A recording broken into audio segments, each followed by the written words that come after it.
Desde sus estudios de calle 28, 712 entre 19 y 21, transmite Canal 4, Teleda, televisión de y para Balcarce.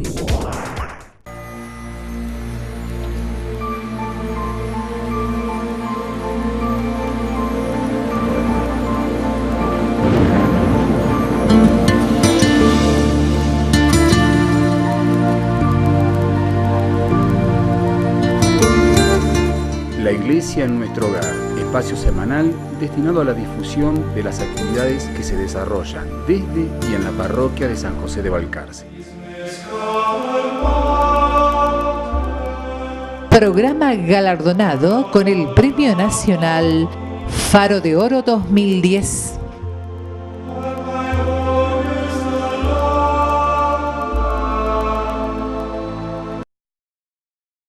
Muy buenas noches, hola Susana, ¿qué tal? Buenas noches, Juan. Un gusto volver a tenerte. Gracias.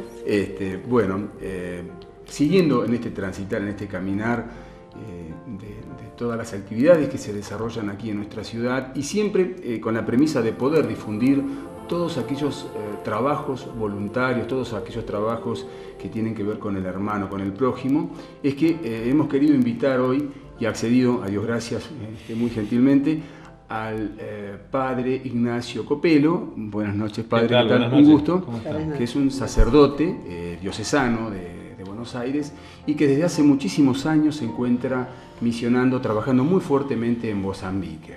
Él ha estado dando unas charlas hace muy poquitos días y aprovechando esta cortita estadía en Balcarce lo hemos traído hacia el micro para que nos cuente un poquito cómo ha sido su experiencia en Mozambique, cómo... A ver, empezando por el principio, ¿por qué África, padre? Bueno, porque África es algo que ya viene desde antes de ordenarme sacerdote.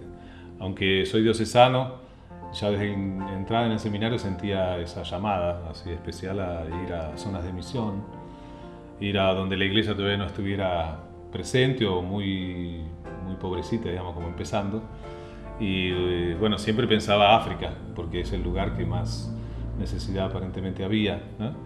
Y así me decidí por no solo el sacerdocio, sino un sacerdocio con la dimensión misionera adyente, llamamos, ¿no? Cuando es a lugares donde todavía el evangelio no es conocido o la iglesia todavía está en germen. Y así me ofrecí, y después de 5 años de ordenado es que fui para Mozambique, integrándome al primer grupo que salía de misioneros laicos de aquí de Argentina, que se habían ido preparando durante unos años y no tenían sacerdote que acompañara.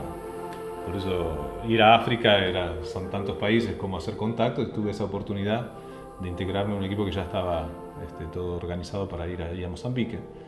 Y entonces, bueno, se cumplió, digamos así, el deseo desde el inicio que tenía de la misión Adyentes ahí en Mozambique, desde el año 1990.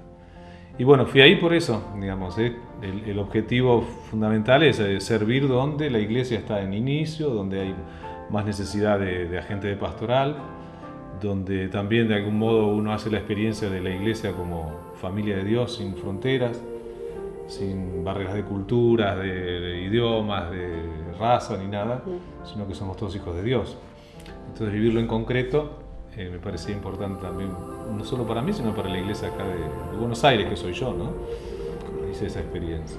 El padre recién nos contaba que fue con una misión de laicos y uno a veces parece que suena como tan difícil tener que ir a misionar a África, y yo le preguntaba anteriormente y ahora lo repito para que él le cuente a todos cómo se prepara un laico para ir a misionar a un lugar como África, porque algunos hemos tenido la pequeña experiencia de misionar en el campo o en otras provincias, en otros lugares, y ya nos parece una cosa bastante complicada. Imaginamos lo que puede llegar a ser ir a África, pero bueno, ahí nos contás. Bueno, estos laicos o los laicos que han ido desde el año 90 hasta hace pocos años siempre fueron llegando en grupos cada 3 años, algunos se quedaron más tiempo. En general todos ellos han salido de estas experiencias iniciales, ¿eh? Claro. De una integración en la iglesia, a partir de eso la experiencia misionera local o tal vez irse más lejos, en el interior del país. ¿Cuánto tiempo van habitualmente los laicos? Estos que van a Mozambique han ido normalmente por 3 años, ¿no? 3 años. Bien. Y entonces, bueno, estos, después de manifestar que tal vez quieren dar un paso más, que es la misión Argentes, y bueno, depende de la diócesis donde están, si hay algo organizado o si se pueden incorporar a alguien que, en algún lugar que tienen alguna preparación para este trabajo de misionero Argentes, se van preparando. La preparación, por eso cada diócesis tendrá que ver cómo la hace, ¿no?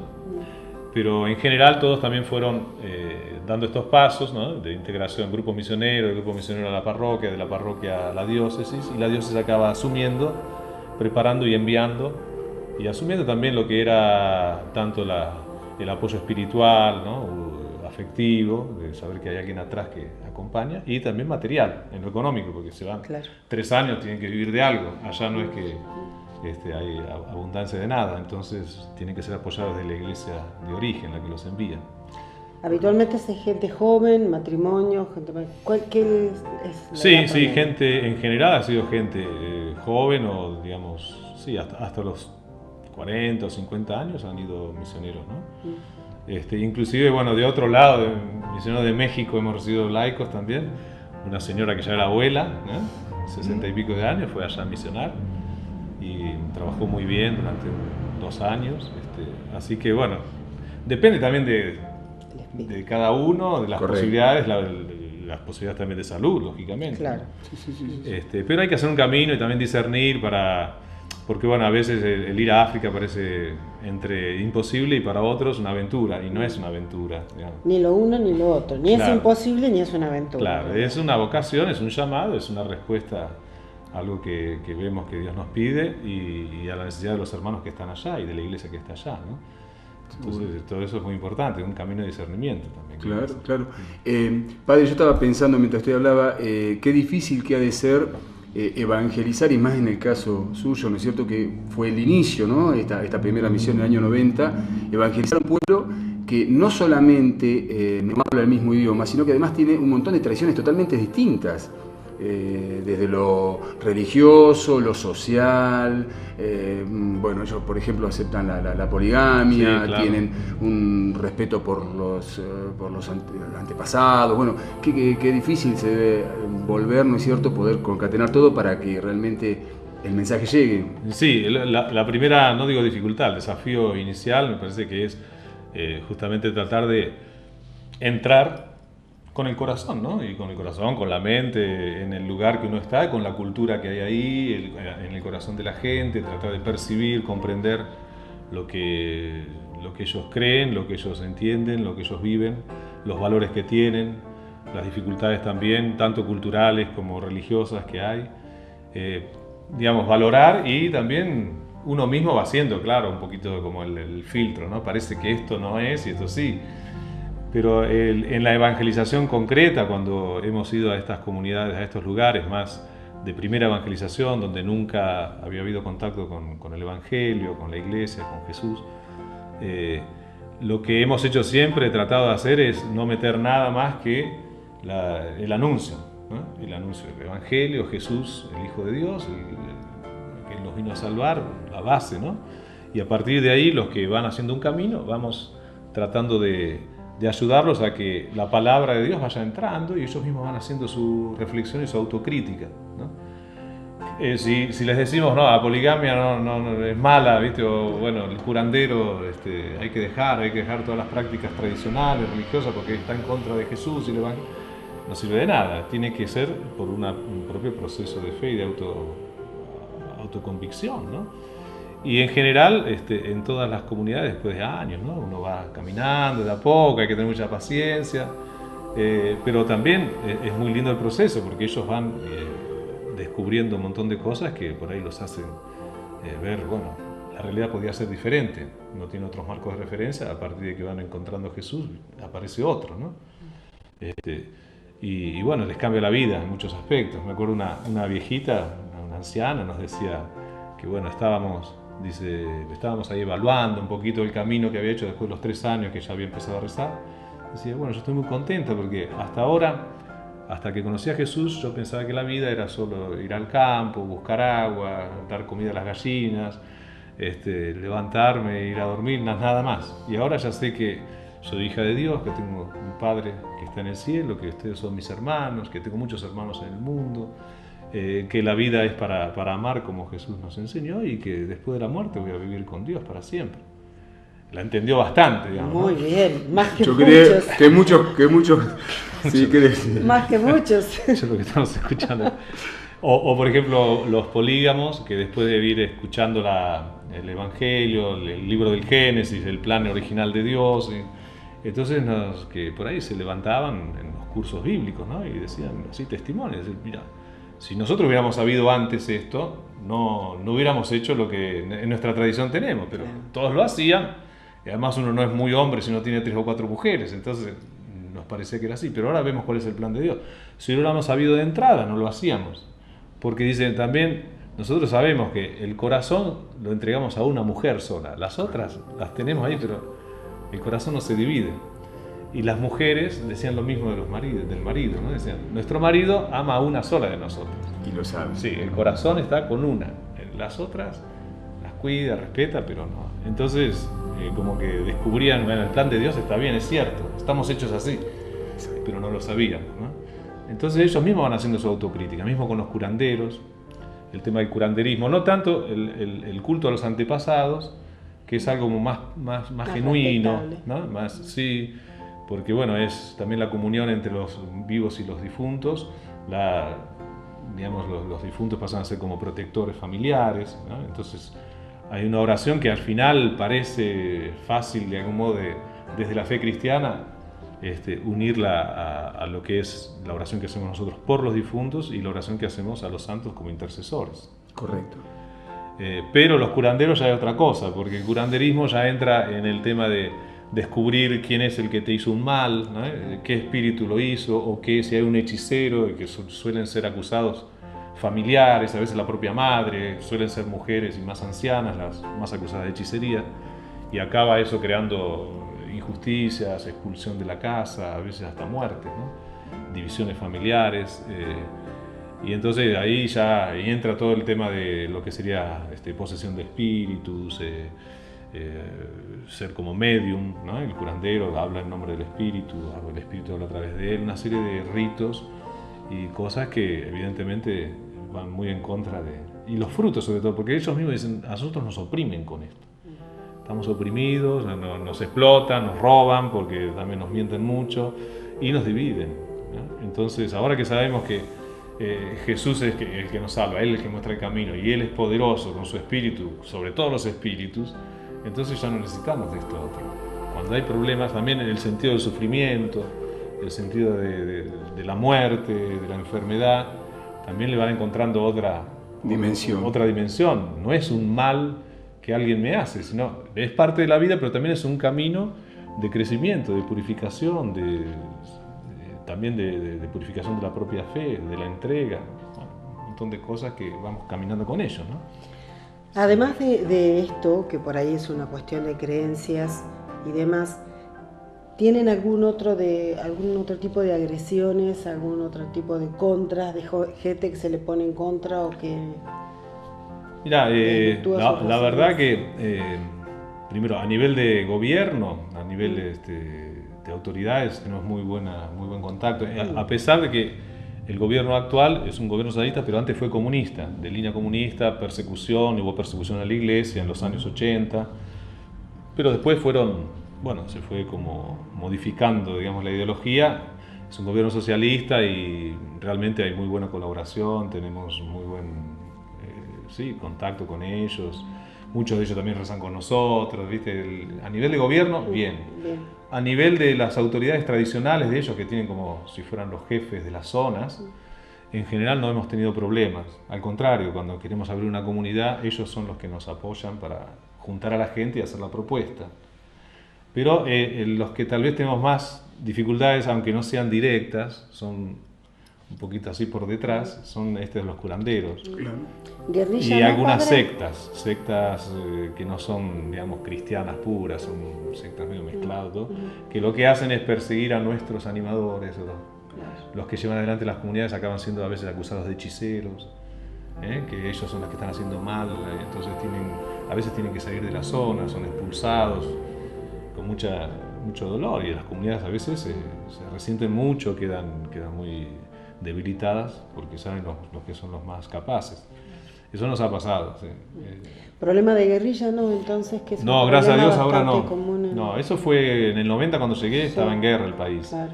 Pero a fin del 92 se firmaron los acuerdos de paz y ahí ya, en ese tiempo, hasta el 94 fue muy difícil, digamos, ¿no?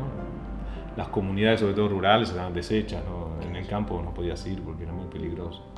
Pero a partir de los acuerdos de paz y después las primeras elecciones democráticas, que fueron en el 94, realmente hubo mucha estabilidad en ese aspecto. Es un país bastante tranquilo, no digo que es súper seguro, pero sí. Yo ando por todos lados, ¿viste? Nunca tuve ningún problema, en medio del monte, en todos ¿Cuántos lugares. años hace que estás misionando? Y desde el año 90, 22 años.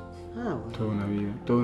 En relación a eso, padre, bueno, dos cosas. Una, el idioma tiene que haber sido necesariamente un problema, ¿no es cierto? Porque no deben hablar el mismo idioma y aparte debe haber algún idioma que predomine. Exactamente, bueno, el idioma oficial es portugués, sí, pero en las zonas más rurales, más del campo, son muy poquitos los que hablan portugués. En general son los que estuvieron en la escuela. Claro. Entonces hablan las lenguas locales. Y en nuestra zona se llama Xangana, la lengua que está ahí en esta parte, aunque en la provincia hay otra lengua más. En Mozambique hay más de 30. Pero en esta zona por lo menos una. Y claro, siempre tenía que estar con traductor. Gracias a Dios todo lo que es el material para trabajo así de evangelización está todo traducido. Tenemos la Biblia en Xangana, catecismos, todo eso. Pero hay que hablarlo, ¿no? Y bueno, gracias a Dios los últimos años sí ya conseguí, lo hablo, puedo comunicarme sin problema, enseñar, todo lo hago en Xangana. Pero los primeros años, viste, es cansador porque tenés que hablar, el otro traduce, sí. El traductor entiende lo que entiende. Yo te iba a decir, sí, se debe perder algo en el tema de la traducción. Y lo que se pierde también es el contacto directo con la gente. Vos estás hablando, viste, y el otro te tiene que hablar a vos lo que el otro dijo. Claro. Ahora aunque sea chapucear, si vos intentás, ya la gente, si te hablan en tu idioma, viene un alemán, te habla en alemán, o te traduce y bueno, sí, lindo el alemancito, pero viste, ahora sí es que te habla en tu idioma, aunque no lo consiga bien, te gusta, viste, así, bueno, está intentándolo, ¿no? Y eso ellos lo sienten, ¿no? Es como un esfuerzo por entrar en la cultura de ellos, en la vida de ellos, ¿no? Y así que bueno, aunque uno habla con un montón de errores, a veces metes la pata porque estás diciendo insultos en lugar de lo que querías decir, pero lo entienden y lo valoran, ¿no? Eso seguramente sí. Esto también les hará vivir mucho más esto de comunidad. Yo lo escuchaba el domingo en la homilía y realmente nos dejó pensando a todos. Un poquito esto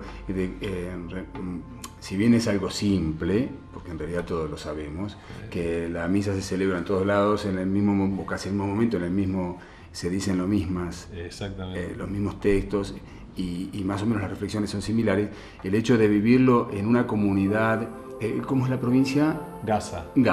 En esa comunidad mozambiqueña debe ser realmente muy fuerte y ellos también lo deben sentir distinto seguramente porque posiblemente para muchos de ellos su vida se terminaba en su aldea. Exactamente. Y ahora es como que el paisaje, el horizonte se amplía, ya son comunidad, ¿no? Exactamente, el ser comunidad ellos mismos primero, ahí donde están, que ya saltan las barreras de las familias, porque viste, la religión tradicional, como te decía, es bien de familia.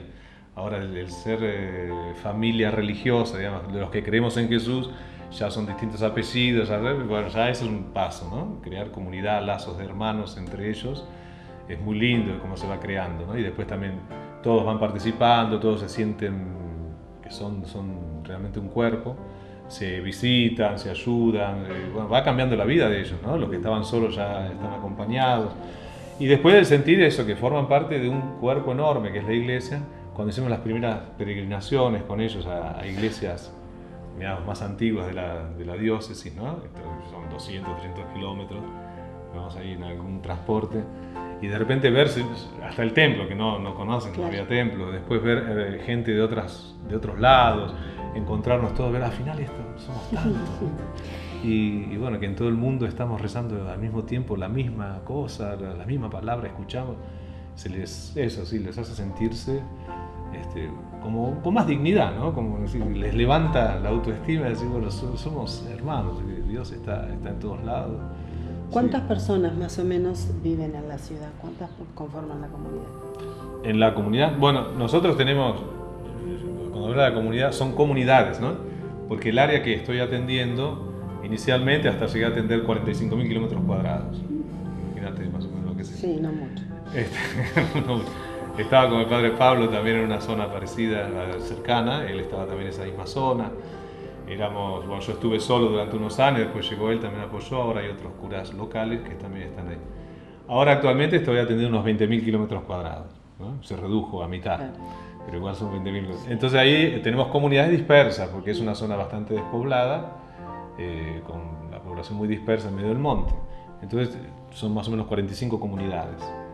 Entonces no es que tengo una, son pequeñas comunidades. O sea, te vas recorriendo. El trabajo es así, es bien itinerante. Salgo con la camioneta cargada de todo lo que me haga falta, más o menos, y voy por 10 días, parando un día en una aldea, otro día en la otra. Dormimos ahí en carpitos, en alguna de las barracas o las casitas que hicimos así de palo, o en las chozas de la gente. Y así un día acá, otro día acá, otro día allá, y damos la vuelta por las comunidades. Volvemos a descansar un poquito, una semana después seguimos y así. Y en cada una de esas comunidades te queda un representante, digamos, alguien que te va ayudando. Nosotros vamos en equipo, cuando estaban estos laicos que decía, siempre y con laicos locales, ¿no? 2 o 3 siempre salimos juntos, sí, ¿no? Y en cada comunidad lo que hicimos fue ir organizando las comunidades. Claro. Cada comunidad, ellos tienen su vida autónoma como comunidad cristiana. Entonces tienen su responsable de comunidad, ellos hacen su celebración dominical, nunca dejan de rezar los domingos, no precisan el cura llega cada 3 meses, así que si van a ver al cura. Entonces escuchan la palabra, hacen su catequesis, hacen sus visitas, el trabajo de caridad, de ayuda a los pobres. Y entonces cuando nosotros los visitamos, lo que hacemos es encontrarnos con los responsables o con todo el grupo, que no son muchos, son 15, a veces son menos, a veces 20, y con ellos evaluamos un poco el camino, cómo van andando, la vida cristiana, la vida de la aldea, las dificultades que tienen, y así van avanzando. Catequesis, cursos que hacemos, organizamos con ellos, pero es una vida así, bien itinerante y programando pasos de crecimiento poquito a poco, ¿no? Mismo la catequesis, dar catequesis sin catequistas, ¿no?